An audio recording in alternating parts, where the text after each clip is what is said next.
Everybody, happy Monday. So this is going to be my second video in regards to kind of running our operations, and since this is the thing that takes up the most time in a given day, I want to start with this. So shipping.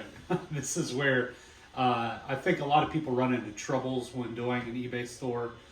We ran into a bunch of troubles ourselves and created a little bit of chaos at first, not really knowing how much to put on the label, eBay standard envelope, the difference between sending slabs and thick cards and just regular cards. So I want to kind of go over that with you. As you can see here, we had a pretty busy night. There's a giant pile on the floor of all the slabs that sold. Those are already packaged up. And then these are some more eBay standard envelopes that are going out today. We had, I believe, around 120 auctions closed last night, maybe 130. 101 of them sold. So there's some that didn't get bids that will relist, but the rest are sold. I've already packaged up a ton, been at it for a couple hours now.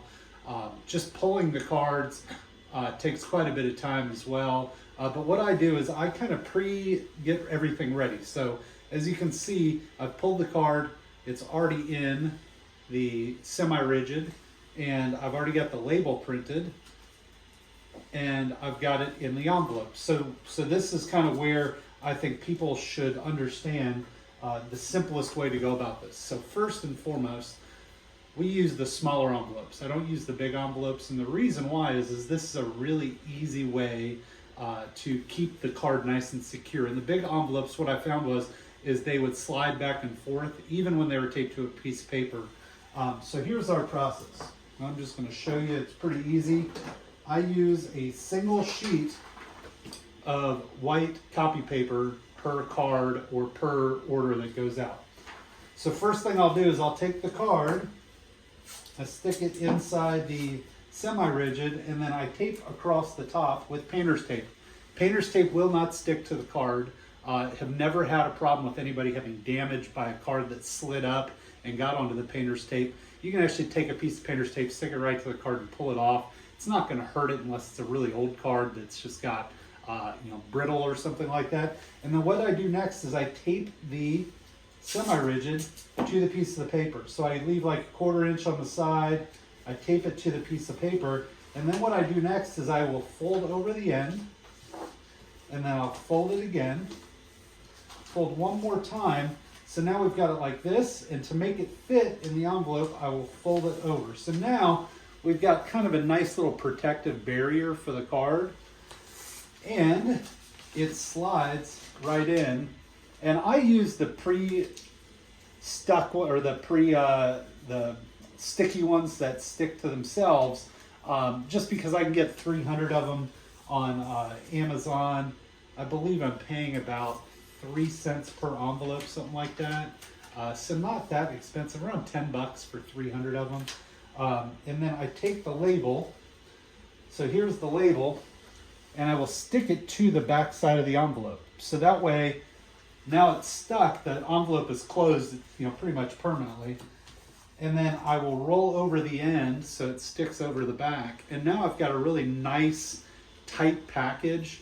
One of the biggest comments I get on my eBay store is that it's very well done on the shipping as far as how well protected the card is. Back when I was doing the bigger envelopes, I was getting damage, I was getting returns, I was getting torn up envelopes. When I've gone this way, I don't have any problems. So here's the next one.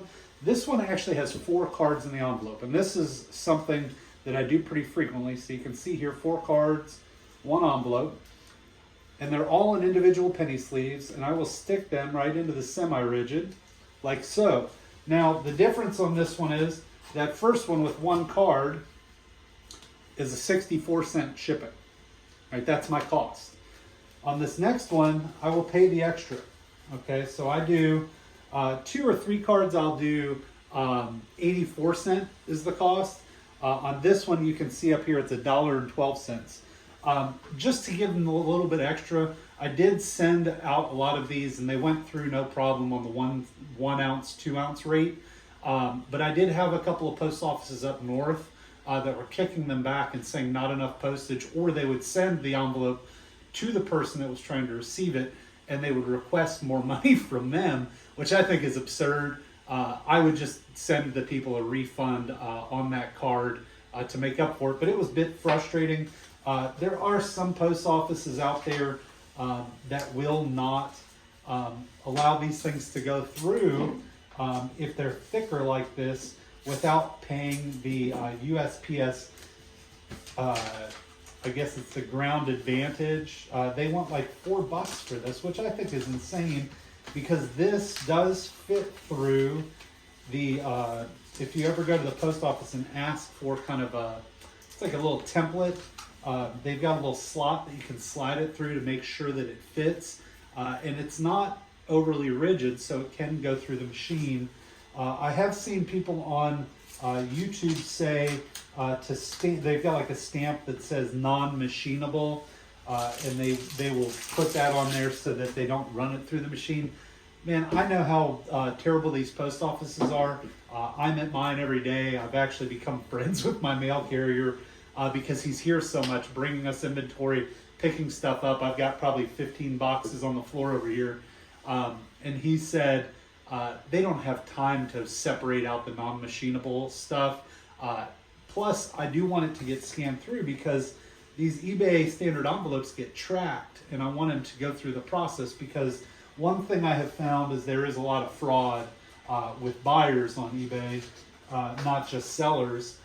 Even though the sellers are the ones that get called out, there's a lot of buyers out there that if they see their eBay standard envelope is not going through the system as far as scanning, I believe they're still receiving the card, and then they're marking it as not showing up and trying to get the refund. So now they've got their money back in the card. I think that's a scum thing to do, especially because even with the insurance, a lot of times on the labels, we won't get the refund.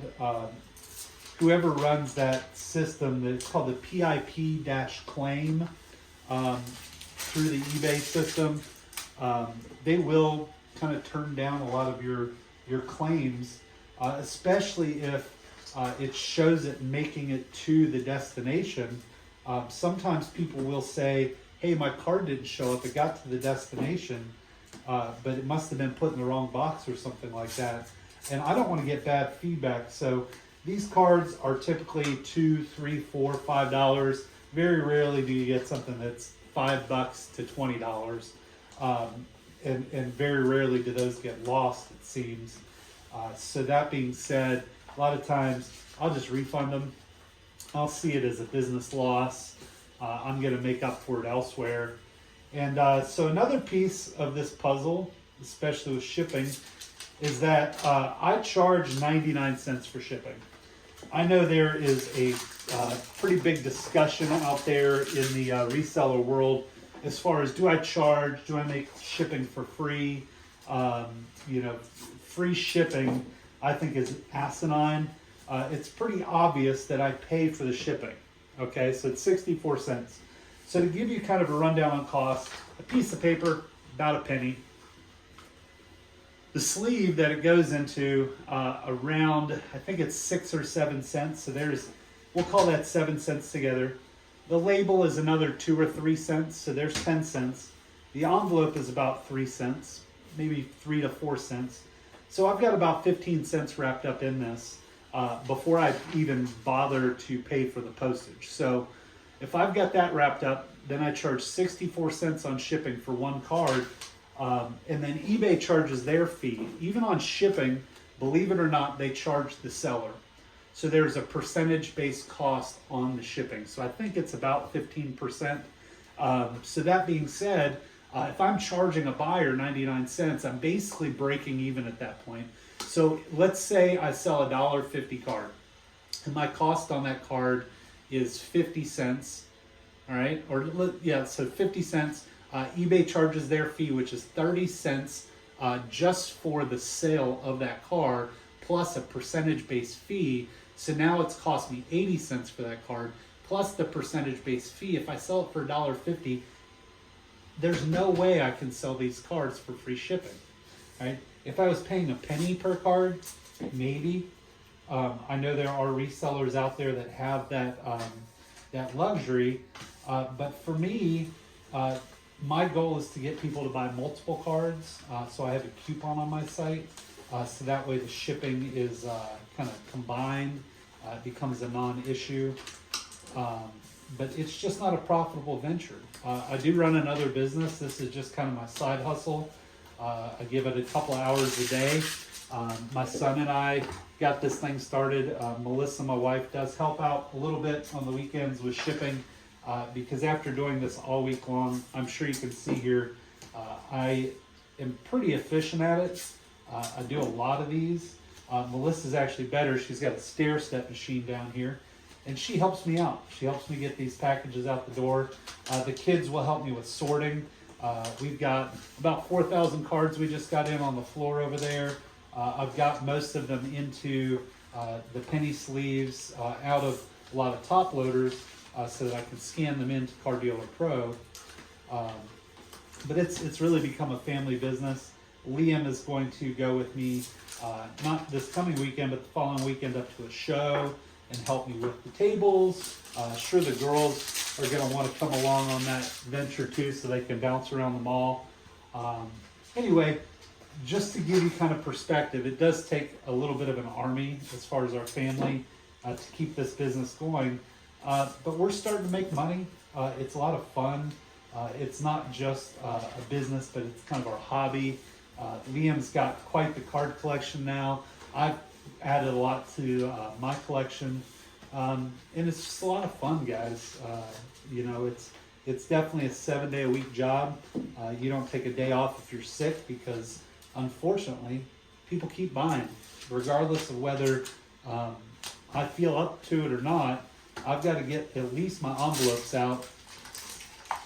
So yeah, this is our process. As you can see, I probably went through about, I don't know, 12 or 14 envelopes there while I was talking to you. It doesn't take a lot of time, but that's our process.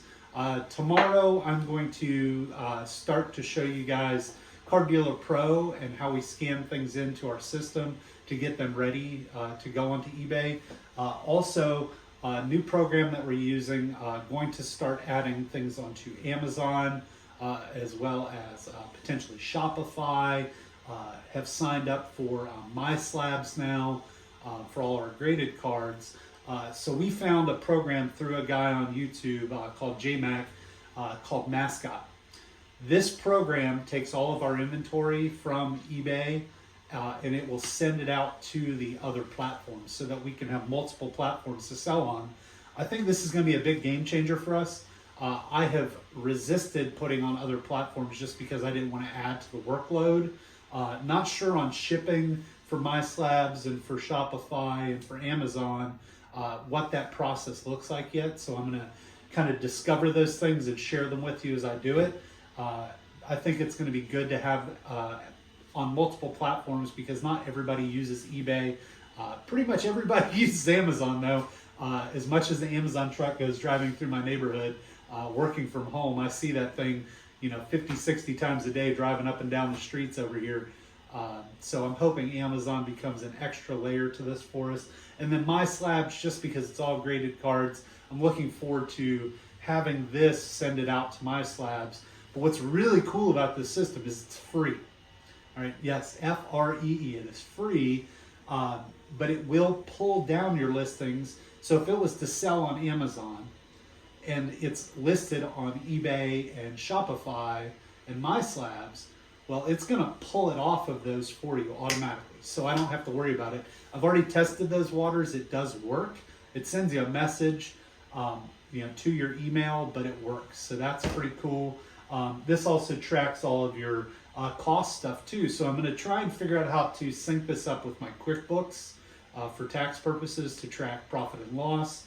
Also for my own benefit so I can see, because we have a lot of consignment deals coming through now. So because we have consignment cards, I want to make sure I'm tracking those things a little bit better so I can print off reports, give them to the person whose collection I'm selling off. Anyway, with all that, we appreciate you guys watching. Hit that like and subscribe button. We'll be sharing lots more info with you in the coming weeks. And if you have questions, please ask them. I will answer in the comments. as well as on the next video. So hopefully you guys have a basic understanding of shipping. I will show you more as people ask questions. Thank you so much and have a great day.